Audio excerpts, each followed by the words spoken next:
Hello everyone, this is Ashutosh here, back with knowledge nugget. आज के questions 20 July 2026। Please आप website पे जाके डिस्क्लेमर जरूर पढ़ लीजिएगा।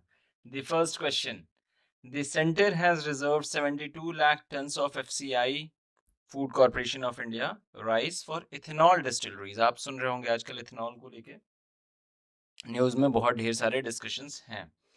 तो इथेनॉल जरूरी नहीं है कि सिर्फ शुगर केन से ही बनाया जाए, वो राइस से भी बनाया जा सकता है। तो 72 लाख टन्स जो हम फूड कॉर्पोरेशन ऑफ इंडिया हर एक साल किसानों से जमा करता है, उसमें से 72 lakh tons of FCI government ने 2026-27 की सप्लाई में से रखा हुआ है इथेनॉल प्रोडक्शन के लिए।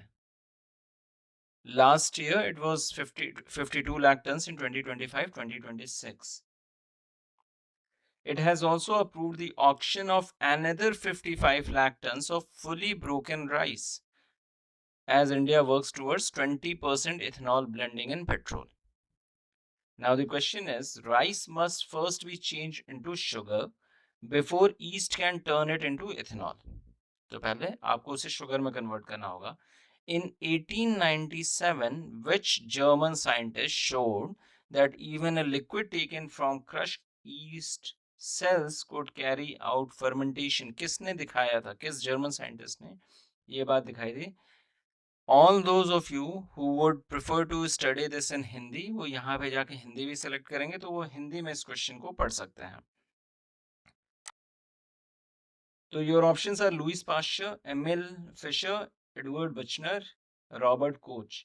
मेरा प्रोनाउंसिएशन अगर गलत होगा तो मुझे माफ करिएगा, but these are your options. I request if you can write the answer by pausing the video, and then you can validate it too. But the right answer for this question is Edward Buchner. And the important trivia part of this explanation is that the enzyme mixture involved in fermentation was once called zymase. ये पहले zymes कहा जाता था। आप यहाँ पे देखेंगे तो रॉबर्ट बुशनर जो है वो उनकी इमेज है, आपको यहाँ दिख रही है। We move to the next, Edward Buchner. We move to the next question, and the next question is third position के लिए इंग्लैंड और किस कंट्री के बीच में मैच हुआ था? फ्रांस के बीच में मैच हुआ था इस बार के वर्ल्ड कप के लिए। सो इंग्लैंड की टीम में जूड बेलिंघम है, उन्होंने 7 गोल्स किए हैं in one World Cup and became England's highest scorer in a single edition. Now the interesting question, England's football badge carries 3 lions, a symbol taken from country's medieval royal arms. आप देखेंगे England के football team का जो बैज है उसमें इस तरीके के 3 लायंस हैं। कब लिए गए थे? ये पास्ट में रॉयल आर्म से लिए गए थे, रेफर किए गए हैं। So which English king established the famous 3-lion design on his royal shield near the end of the 12th century? 12वीं सदी के अंत में अपने रॉयल शील्ड पे किस किंग ने इसे डिजाइन किया था? हेनरी 2, किंग जॉन, एडवर्ड 1 या Richard 1? If you can pause the video and go and write the answers, comment in the comment, that would be great. And the answer for this is Richard first.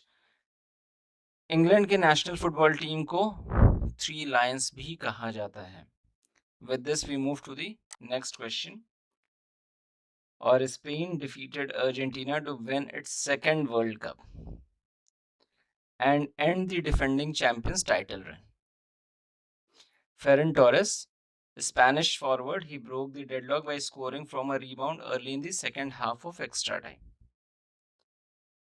Spain का first world cup 2010 में उन्होंने जीता था, जब Andreas Iniesta, उनके एक midfielder ने 116th minute में गोल किया था नीदरलैंड्स के अगेंस्ट। क्वेश्चन ये है, पहले तो आप यही बता दीजिए वीडियो पॉज करके कि इस बार का वर्ल्ड कप किस स्टेडियम में हुआ था। लेकिन ये क्वेश्चन जो है, ये क्वेश्चन थोड़ा सा 2010 एडिशन की बात कर रहा है कि स्पेन ने तब जब जीता था तो कौन से स्टेडियम में जीता था। Now this is an interesting question.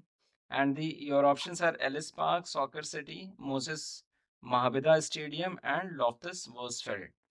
And the right answer for this question is Soccer City in Johannesburg. And in this stadium had also hosted the opening match of the 2010 World Cup, और final भी इसी ने host किया था. ये रहा वो stadium soccer city Johannesburg की, जिसने 2010 में होस्ट किया था. तो with this we come to end of today's quiz. मैं उम्मीद करता हूँ कि आप लोगों ने कुछ नया सीखा होगा. I will be coming back with the next set of questions pretty quickly. Keep learning, keep moving, keep growing. Thank you for watching this. Thank you so much.